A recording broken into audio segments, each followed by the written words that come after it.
ஓம் நம சிவாய. எல்லோரும் நல்லா இருக்கீங்களா? நல்லா இருக்கணுங்க. இன்றைக்கி பார்த்திங்கன்னா சண்டே சமையல் தாங்க. இன்றைக்கி சண்டே நான்வெஜ் என்னென்னு எடுத்துருந்தோம் பார்த்திங்கன்னா சிக்கன் எடுத்துருந்தோங்க, மீன், முட்டை, இதுதாங்க இன்றைக்கி டிஷ்ஷு. ஒன்று செய்யணாவே எனக்கு 1 மணி நேரம் ஆகும். இன்றைக்கி 3 விஷயங்கள் செய்ய போகிறேன். எவ்வளோ நேரம் ஆக போகுதுன்னு தெரில. வாடகை வீட்டில் வந்து நாங்கள் இன்னும் கரண்ட் அடுப்பு தாங்க யூஸ் பண்ணுறோம். இன்னும் ஸ்டவ் வாங்கலாங்க. இந்த மாதம் தான் ஸ்டவ் வாங்கலான்னு பிளான் பண்ணியிருக்கோம். கண்டிப்பாக வாங்கியே தீரணுங்க. கரண்ட் பில் வேறு புதிய முதலமைச்சர் மாற்றத்தினால கரண்ட் பில் விலை வேறு ஏறி இருக்குது.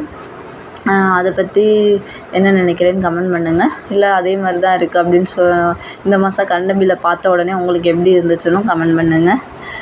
எப்படி இருந்தாலும் நம்ம ஒரு மாதமும் குடும்பத்தை ரன் பண்ணோம்னா நம்ம கொஞ்சம் பட்ஜெட் போட்டு அளவாக செலவு பண்ண மட்டும்தாங்க நம்மளால் ஃபேமிலியை ரன் பண்ண முடியும். எது தேவையோ அதுக்கு செலவு பண்ணி மற்ற இதில் தேவையில்லாத விஷயங்களை குறைச்சிக்கிறது ரொம்ப ரொம்ப நல்லதுங்க.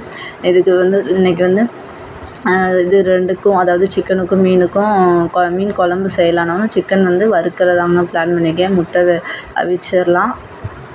அவிச்சு கொஞ்சோண்டு மஞ்சத்தூள், பெப்பர் போட்டு பரட்டி எடுத்தால் நல்லா சூப்பராக இருக்குங்க. வெங்காயம் தக்காளி பார்த்திங்கன்னா நாங்கள் 2 பேர்னால ஒரு அளவாக அதுக்கு ஒரு வெங்காயம், அதுக்கு அதாவது ஒரு தக்காளி ஒரு வெங்காயமும் சிக்கனுக்கு இன்னொரு இதுக்கு போட்டாவே சரியாக இருக்குங்க. ரொம்ப வேஸ்ட்டு பண்ணவும் நான் விரும்பலைங்க. அளவாக தாங்க சமைப்பேன். சாப்பாடுலாம் சில பேர் நிறையா அரிசியை போட்டு வடிப்பாங்க. காலைல பார்த்திங்கன்னா கீழே எடுத்து ஊற்றுவாங்க. பட் நாங்கள் அப்படி பண்ண மாட்டோம். எவ்வளோ தேவையோ அதுதான் போடுவோம். கொஞ்சோண்டு அரிசி எக்ஸ்ட்ரா, அதாவது பானைக்கு இருக்கிற மாதிரி தான் போடுவேன். மற்றபடி அனாவசியமாக அதிகமாக வடிக்க மாட்டேங்க. ஏன்னு பார்த்திங்கன்னா அன்னத்தை வந்து நம்ம வீண் பண்ணக்கூடாது. எந்த அளவுக்கு நம்ம அன்னத்தை நம்ம வீணடிக்காமல் இருக்கிறோமோ அந்தளவுக்கு வீட்டில் மகாலட்சுமி இருப்பாங்கங்கிறது ஐதீகம். இப்போ எல்லாத்துமே வந்து சிக்கன் ஒரு வழியாக ரெடி பண்ணி போகிறேங்க. சிக்கனை வந்து தாளிப்பு போட்டு ரெடி பண்ணதுக்கப்புறம் தாங்க வீடியோ எடுத்தேன். அதுக்கு முன்னாடி எடுக்க முடியலங்க. குழந்த அழுதுகிட்டே இருந்தாங்களா, அதனால் எடுக்கவே முடியலைங்க. பாப்பாவையும் பார்த்துக்கிட்டு இந்த சமைக்கிறவங்க கொஞ்சம் கஷ்டமான வேலை தான். சில நேரத்தில் பார்த்திங்கன்னா தூங்கிடுவாங்க. அதனால் பிரச்சனையே இருக்காது. ஈஸியாக பண்ணி முடிச்சிடலாம். அடுத்து மீன் குழம்புக்கு பார்த்திங்கன்னா பக்கத்துலேயே புளியெல்லாம் கரைச்சி வச்சாச்சுங்க.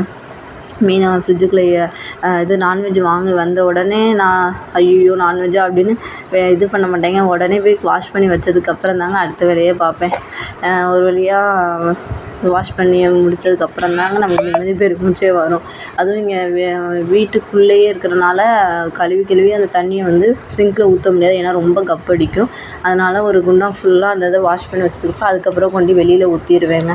வெளியில் நம்ம சொந்த வீட்டில் பார்த்திங்கன்னா வெளியில் ஸ்பேஸ் இருக்கும். அதனால் அங்கேயே கழுவி ஊற்றிடலாம். இங்கே சொந்த வாடகை வீட்டில் இருந்தீங்கன்னா முன்னாடி பின்னாடி ஸ்பேஸே இருக்காது. கிச்சன்லேயே தான் எதுனாலுமே நான்வெஜ் எடுத்துகிட்டு வந்தால் வாஷ் பண்ணுற மாதிரி இருக்கும். கொஞ்சம் கஷ்டமாக தாங்க இருக்குது. சீக்கிரமே சரியாயிடணும் நம்புவோம். அதுக்கப்புறம் பார்த்திங்கன்னா மீன் குழம்பு தாளிக்கிறதுக்கு ரெடி பண்ணியாச்சுங்க. அன்றைக்கி அக்கா பையன் வந்து லீவுனால வந்திருந்தாங்க. அவங்களும் பக்கத்தில் பாப்பாவை பார்த்துக்கிட்டாங்க. பாப்பா பார்த்ததுனால கொஞ்சம் ஈஸியாக இருந்துச்சுங்க வேலையும். இப்போ தான் போய் என்ன செய்வீங்க சித்தி அப்படின்னு கேட்டுட்டு மீன் குழம்புன்னு சொன்னேம்மா. சரி சித்தி உங்களுக்கு ஏதாச்சும் ஹெல்ப் பண்ணணுமான்னு கேட்டாங்க. இல்லைன்னு சொன்னேன். என்ன சித்தி வீடியோ எடுக்கிறீங்களா? ஆமாம் சித்தி. அப்போ நானும் உங்களுக்காக பேசணுமான்னு அதை தான் பேசிக்கிட்டு இருக்கான். இது ஹாய் ஃப்ரெண்ட்ஸ், உங்களுக்கு இன்றைக்கி என்னென்னு பார்த்தீங்கன்னா மீன் குழம்பு அப்படின்னு சொல்லிக்கிட்டு தான் இருந்தான். நானுமே கிளிப் போட்டுட்டு வீடியோ எடிட் பண்ணுறதுனால அதை வந்து கேட்க முடியலை. வெந்தயம் இதெல்லாம் வெந்தயம், கொஞ்சோண்டு கடுகு, ஒரு வரமிளகா போட்டு தாளிச்சிட்டு வெங்காயம் தக்காளி போட்டு நல்லா வதக்கி எடுத்துருங்க. வதக்கி எடுத்துக்கப்புறம் முழு பூண்டு கொஞ்சோண்டு போடுங்க. சில பேர் இஞ்சி பூண்டு பேஸ்ட்டு போடுவாங்க. நாங்களாம் இஞ்சி பூண்டு பேஸ்ட்டு மீன் குழம்புக்கு போட மாட்டோங்க. இந்த கருண்டடுப்பில் வந்து கொஞ்சம் கஷ்டம். ஏன்னு பார்த்திங்கன்னா அடி பிடிக்காமல் பார்த்துக்கணுங்க. மீடியமான ஃப்ளேமில் வச்சுக்கிறோம். ஆனால் வேலையும் சீக்கிரமாக நடக்கணும். அதிகமாக வச்சோன்னு பார்த்திங்கன்னா சீக்கிரமாக பிடிச்சிரும். அதனால் மீடியமாக வச்சு செஞ்சு பாருங்கள். கண்டிப்பாக நல்லா வரும். அடுத்து என்ன டிஷ்ஷுன்னு பார்த்திங்கன்னா மீனை வறுக்கிறதுக்கு மசாலா போட்டு ரெடி பண்ணி வச்சாச்சுங்க. இந்த சைடு பார்த்திங்கன்னா மீன் குழம்பு நல்லா புளியெல்லாம் ஊற்றி எல்லாமே தேங்காய்லாம் அரைச்சி ஊற்றி கொதிக்க ஆரம்பிச்சிருச்சுங்க. அடுத்து மீன் போடுறதாங்க இதுக்கு வேலை. மீனை எடுத்து போட்டோம்னாங்க. இதில் இந்த 2 பேர்னால அளவாக தாங்க நாங்கள் வச்சுருக்கோம். இது சாப்பிட்ற மாதிரி எவ்வளவோ அவ்வளோதான், எக்ஸ்ட்ரா வாங்கலை. அதாங்க நல்லது. ஏன்னு பார்த்திங்கன்னா இன்றைக்கி நிறையா வச்சுருக்கோம், நாளைக்கு சாப்பிடுவோம். அப்படி நாளைக்கு பார்த்திங்கன்னா அந்த குழம்பு சத்தியமாக தொடவே மாட்டோம், வேஸ்ட்டு தான் ஆகும். அதனால் கொஞ்சமாக தாங்க இன்றைக்கி குழம்பே வச்சுருக்கோம். உங்கள் வீட்டுக்கு எவ்வளோச்சும் வருவாங்க, இல்லை பக்கத்தில் கொடுப்பீங்க அப்படின்னு அளவாக வைங்க, இல்லைன்னா வேஸ்ட்டு பண்ணாதீங்க. அடுத்து பார்த்திங்கன்னா சோறு ஒரு வழியாக அடித்தாச்சு, கொட்டையை போட்டாச்சுங்க. வேர்வை சத்தியமாக இப்போ கிச்சனில் இருந்துன்னு சமைக்கவே முடியலைங்க. சமைக்கிறது முடிக்கிறதுக்குள்ளே அவ்வளோ ஃபுல்லாகவே நனைஞ்சே போயிடுதுங்க.